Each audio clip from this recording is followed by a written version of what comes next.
Eu sei que todos estão esperando ansiosamente pelo momento da gente se reunir lá na igreja, mas até chegar esse momento, né, vamos fazer daqui os nossos pontos de encontro. Então, na medida também do possível, reserve todo domingo às 10 da manhã e às 18h30 para você parar e se dedicar às coisas de Deus aqui conosco na live. Também às quartas-feiras, às 19h30. Então, esses são as lives de todas as semanas, né? Domingo 10 e 18h30 e quartas 19h30. Né? E durante a semana há orações que são postadas, Pastor Hélio, inclusive, postando aí na terça-feira.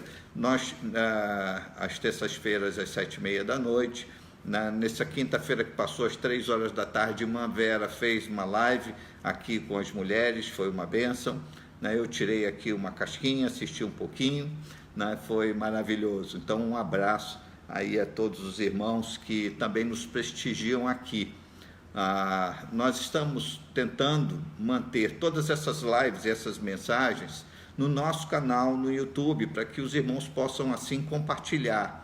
Não está indo na velocidade que gostaríamos que fosse. Eu vou me esforçar aqui para tentar equacionar isso e deixar tudo disponível para os irmãos ainda essa semana, tá bom? Mas tem lá muitas mensagens, as do Bispo também estão lá no nosso canal. Se você não visitou o canal da nossa igreja, você não sabe o que está perdendo. Então vai lá, se inscreva no canal no YouTube, né? E aí você certamente dali pode compartilhar essas mensagens para todos. Eu mandei uma artezinha compartilhando no Instagram e também no Facebook, pedi que compartilhassem sobre o que eu iria falar hoje. É graça no meio da angústia. E espero, sinceramente, que o dia de hoje seja um dia abençoador para a sua vida, querido e querida. Então, vamos dar início agora à meditação da palavra, e eu peço a você que, se você tem a sua Bíblia perto, traga, vai lá, pegue a sua Bíblia, coloque na sua frente aí, podendo, tenha a Bíblia física diante de você, para você abri-la e lê-la. Então isso e meditando aqui conosco, quem sabe uma caneta também para ir grifando aí, ou escrevendo aquilo que você achar que seja o mais importante naquele momento, tá bom? Vamos abrir então a nossa Bíblia no livro de Gênesis, capítulo 28, Gênesis, capítulo 28, a partir do versículo 10, e vamos ler até o 17. Então, aqueles que normalmente colocam aí, me ajudem, por favor, né? Escrevam aí a passagem, Gênesis, capítulo 28, versículos 10 a 17. Vamos ler estes versículos aqui. Só contextualizando os meus irmãos, Jacó, há pouco, acabara quase de enganar seu irmão, de alguma maneira roubar do seu irmão a bênção da primogenitura, ou não agiu muito corretamente, não diria tanto roubar, mas não agiu eticamente com seu irmão. E quando ele soube que o seu irmão já planejava tirar a sua vida, quando ele foi ameaçado de morte, sabendo que estava debaixo dessa ameaça iminente de morte, ele foge. Ele foge da sua terra, perto do seu pai, e vai em direção a terras do seu tio. E ele deveria, por instrução da sua mãe, casar-se com uma das filhas do seu tio. E aí, no caminho, algo acontece. No meio do caminho, alguma coisa acontece. E é exatamente com isso que acontece no meio do caminho que eu quero hoje dividir aqui com os irmãos. esse evento ocorre quando Jacó, por medo, né, por angústia no coração, por uma série por pressa, estava correndo lá para a casa do seu tio. E diz assim o nosso texto: Jacó partiu de Berseba e seguiu para Harã. Quando chegou a certo lugar, ali passou a noite, porque o sol já se havia posto. Pegou uma das pedras do lugar, fez dela o seu travesseiro e se deitou ali mesmo para dormir. E sonhou: eis que estava posta na terra uma escada cujo topo atingia o céu, e os anjos de Deus subiam e desciam por ela. E eis que o Senhor estava perto dele e lhe disse: eu sou o Senhor, Deus de Abraão, seu pai, e Deus de Isaque. A terra em que agora você está deitado, eu a darei a você e a sua descendência. A sua descendência será como o pó da terra. Você se estenderá, você se estenderá para o oeste e para o leste, para o norte e para o sul. Em você e na sua descendência serão benditas todas as famílias da terra. E eis que eu estou com você, e o guardarei por onde quer que você for. Farei com que você volte para esta terra, porque não o abandonarei, até que eu cumpra aquilo que lhe prometi. Quando Jacó despertou do sono, disse: na verdade, o Senhor está neste lugar, e eu não o sabia. E temendo, disse: quão temível é este lugar! É a casa de Deus, a porta dos céus. Que texto lindo! No segmento deste texto, Jacó erige um altar. Não um altar de sacrifício, mas um altar como um memorial, para que ele, ao passar por ali, eventualmente, ou qualquer pessoa passasse por ali, iria saber que aquele lugar de passagem, que antes não era absolutamente nada, era o lugar onde Deus se manifestou e Deus falou com ele. Queridos, nós sabemos pela palavra do Senhor que Deus está presente em todos os lugares. Ele se faz presente, o Salmo 139 fala isso: se eu subo aos céus, o Senhor está; se eu faço a minha cama no abismo, lá o Senhor também está. Eu gosto muito de usar o exemplo do Salmo 139, que ele fala, inclusive, ele indaga: para onde eu vou fugir da tua face, Senhor? Porque o Senhor está em todos os lugares. Nada pode escapar ao alcance do nosso Deus. Nada pode escapar ao seu poder e à sua vontade. Ou seja, você não consegue, nem eu, escondermos de Deus algo. Nada que se passa na nossa vida está fora do alcance de Deus. Até as tuas fraquezas mais íntimas, até os problemas mais íntimos, aqueles que não verbalizamos e não falamos com ninguém, nossos medos, receios, nossas crises. Deus alcança onde for e o que for na nossa vida. Entretanto, meus queridos, sabemos que Deus está em todos os lugares e que nada escapa à presença do Senhor. Contudo, a sua presença manifesta é que nos desperta. Deus estava ali, naquela terra que acabara de se chamar Betel, era um território de Harã, e Jacó teve uma experiência ali, na passagem, no caminho, na vida, e naquele momento Deus se manifesta a ele, e quando Deus mostra esta presença manifesta, nós percebemos, inclusive Foi através de um sonho em que havia uma escada ligando o céu e a terra. Ele provavelmente não entendeu nada daquilo, mas aquilo era um prenúncio e uma figura de Cristo, que é esta religação. Cristo, que é esta ligação entre a terra e o céu. Jesus chega a dizer: eu sou o caminho, eu sou a verdade, ninguém vai ao Pai a não ser por mim. Então, a presença de Deus é uma coisa, mas a sua presença manifesta, aí é perceptível, é quando nós percebemos a presença do Senhor. Mas e na angústia? No meio da tribulação, e a gente pergunta, cá entre nós, quem nunca fez, essa indagação, mesmo no íntimo: onde está Deus quando isso aconteceu? Onde está Deus?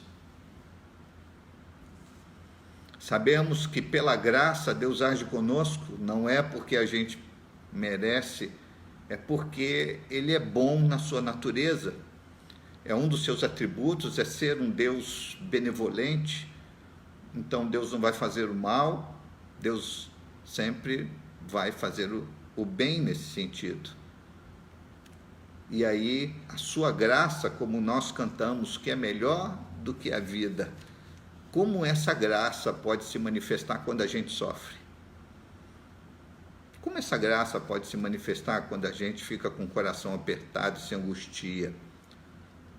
Porque dizer não chore, dizer Deus é bom, Deus é fiel, é maravilhoso, isso tudo é verdade.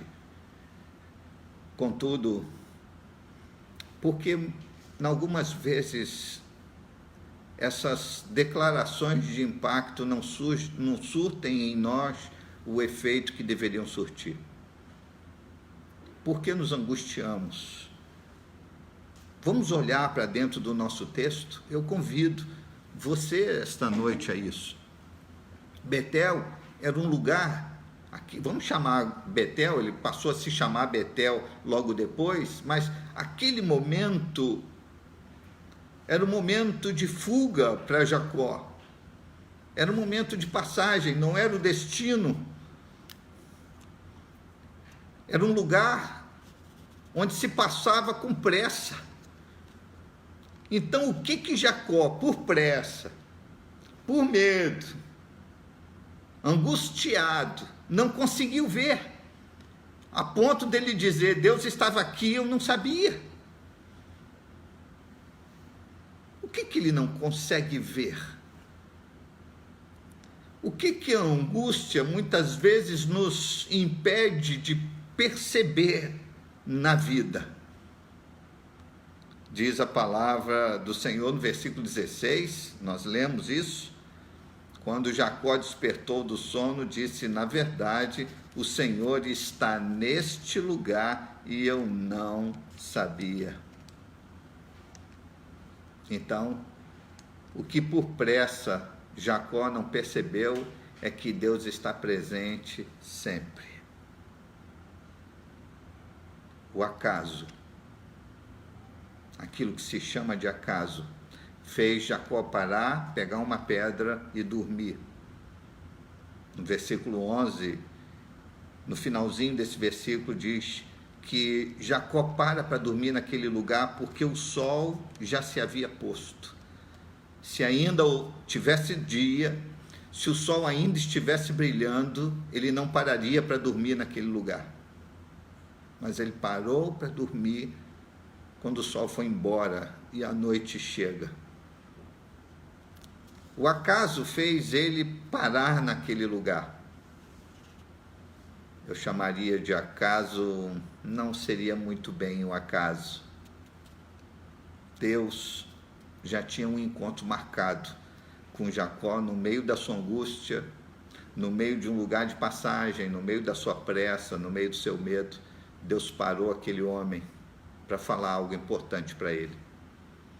Quem sabe hoje Deus esteja parando você no meio da sua pressa, do seu medo e da sua angústia, para se revelar a você, para se manifestar a você. Não que Deus não estivesse presente, ou não estivesse vendo o que você passa, não estivesse junto a você, mas agora Deus se manifesta a você.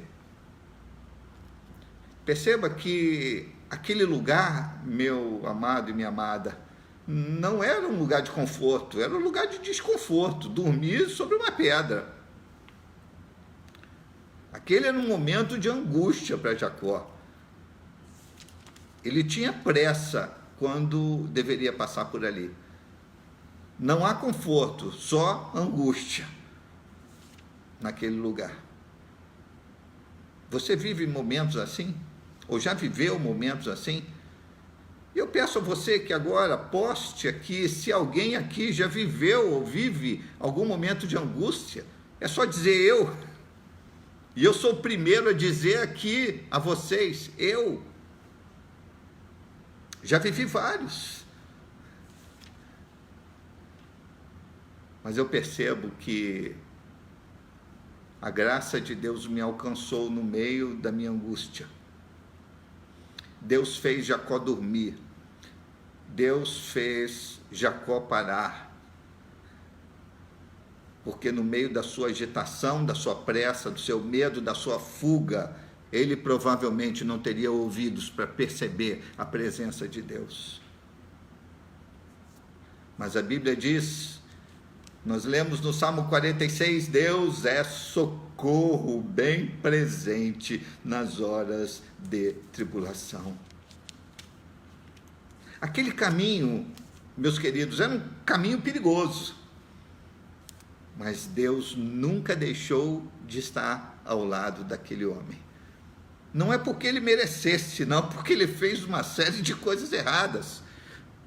Não é porque eu mereça ou você mereça, porque nós também não somos melhores do que Jacó. Pelo contrário, nós não merecemos, mas a graça de Deus nos alcança no meio da nossa angústia. Jacó aprendeu isso, que Deus está presente ali sempre, sempre esteve ali. E qual foi a segunda coisa que ele aprende? Vamos lá comigo. No versículo 17 do texto que a gente leu, diz assim, logo depois de dizer que Deus estava ali, ele não sabia, diz assim, e temendo, disse, quão temível é este lugar, é a casa de Deus, a porta dos céus. Naquele lugar, o momento foi tão especial, que ele muda o nome daquela terra. Ele começa a ressignificar a terra aonde ele pisava. Então, aquele instante é um momento de aprendizado para Jacó, e ele aprende que todo momento, por mais doloroso, por mais angustiante que seja, pode ser um momento de ressignificação na sua vida. Um momento de um encontro real com Cristo, e você ressignificar e dizer, minha vida não é só angústia, minha vida não é só problema, eu não vivo só para tratar de problemas, não. Deus me parou em Betel para consertar minha vida. Quem sabe hoje Deus esteja parando você para consertar o seu coração, para que você entenda que a vida não é amargura, que a vida não é fuga, que a vida não é medo, muito embora estejamos sujeitos a tudo isso ao longo do caminho e da vida. Mas a gente pode parar e ressignificar, porque Deus queria que Jacó fosse um homem diferente. E ele foi um homem diferente a partir dali. Quem fez isso? Quem foi o responsável? Deus. Então, naquele momento, toda angústia, todo medo, toda fuga, ela dá lugar a algo completamente diferente. Dá lugar à esperança. E Deus, através daquele sonho, daquela revelação, primeiro mostra a Jacó quem ele era, falando da sua origem. E segundo, faz Jacó olhar para frente, para trazer esperança. É a mesma coisa, guardada as devidas proporções, que Deus está fazendo conosco nessa noite. De mostrar quem somos nele.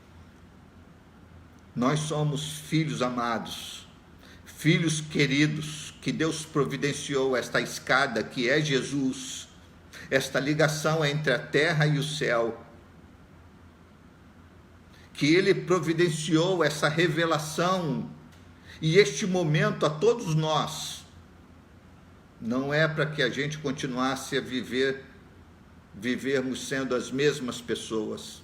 Deus não queria que Jacó fosse o mesmo. Deus queria Jacó, mas queria ele diferente. Deus quer você, mas quer você diferente. Então Deus faz Jacó olhar para frente, trazendo esperança ao seu coração. E em nome de Jesus, eu quero repartir isso com você aqui essa noite. Deus quer trazer esperança para você. Deus quer trazer um novo momento. A palavra do Senhor diz que Deus estava perto e ele não percebeu isso. No versículo 13 do texto que a gente leu, quando ele, sonhando, obteve aquela revelação, disse: eis que o Senhor estava perto dele. Deus está perto da gente. Por mais que eu esteja angustiado e por mais que eu não compreenda, no meio da minha angústia, no meio dos meus problemas, e eu não consigo compreender com exatidão a grandeza, todo o contorno da vontade e do querer de Deus, mas eu preciso ter a esperança de que o Deus que está me conduzindo pelo caminho vai me conduzir para o seu propósito, como conduziu Jacó, como conduziu Pedro, como conduziu Paulo, como conduz a mim e a você. Não imagine você que esse era um privilégio de Jacó, não. Paulo viveu isso. O apóstolo Paulo viveu isso. Abra comigo lá a sua Bíblia, eu te convido, por favor. 2 Coríntios, capítulo 12, segunda carta de Paulo aos Coríntios, no capítulo 12, a partir do versículo 7, até o versículo 10. Quem puder também coloca aí o texto que a gente está pedindo para abrir aqui, 2 Coríntios, capítulo 12, versículos 7 a 10. Paulo está dizendo à igreja que havia tido com Deus uma experiência grandiosa,